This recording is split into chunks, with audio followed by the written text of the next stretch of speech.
Well, the Suns are, it's just kind of an ongoing situation. For quite a few years, I did the Suns whenever I got a break from Chicago. I'd put together the Suns, go rehearse some stuff, and go out and play gigs. And that became, every time I do that, I do it maybe twice a year for a while. Now, lately, I mean, the last September we did it, and we smoked it. But what happened is like I noticed on the Chicago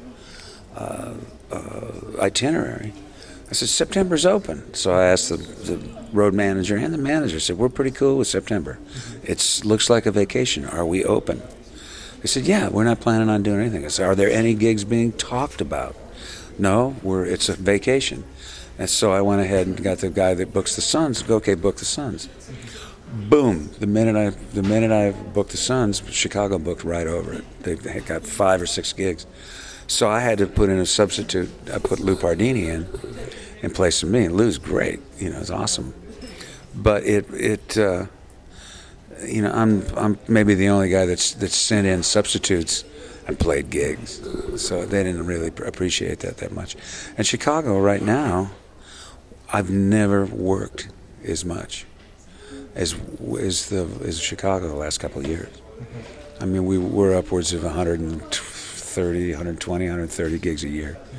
We did one year we were over 140 gigs. This package with the Doobie Brothers, Earth, Wind and Fire. Yeah, and that's just a part of it. We just did. It was us and Huey Lewis and the News in Japan, and then for 2 weeks, and then we did a month with Doobie Brothers in the United States, which was great. That was so great. And, these are all guys that have come from the Bay Area, so I know them all.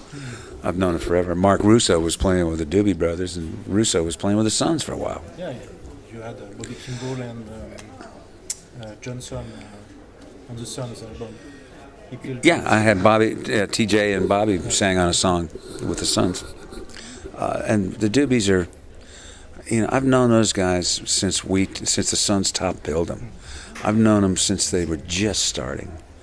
And they have never put on a bad show. They've been crazed. They've been out of their minds. And I've seen them in a lot of different configurations.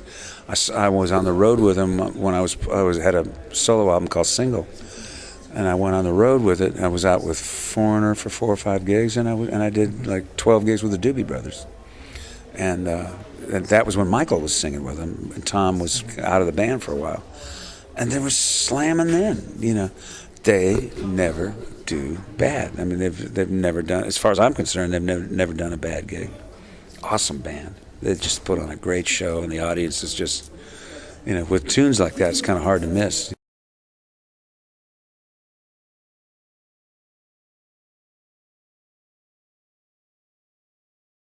Well, I think there's probably reasons for it. I don't think the guys realize that they have really good backline companies over here. So you don't have to carry all of that stuff over here because it's really expensive to ship. Like, for instance, we used to have, big MIDI racks for our keyboards. And the MIDI rack itself is 300 pounds, 400 pounds.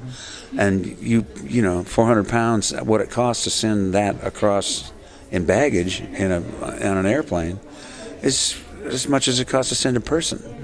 Now we're just playing through Yamaha motifs, and you just bring your show card in your pocket, and you get a Yamaha motif out there, and you throw your show thing in there. So I mean, there's 300 pounds twice. It's 600 pounds.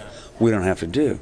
So we're realizing, and then Tris works with, he's a drum workshop DW guy, so DW makes sure there's a DW set for him over here, so we don't have to bring anywhere near as much as we thought we did.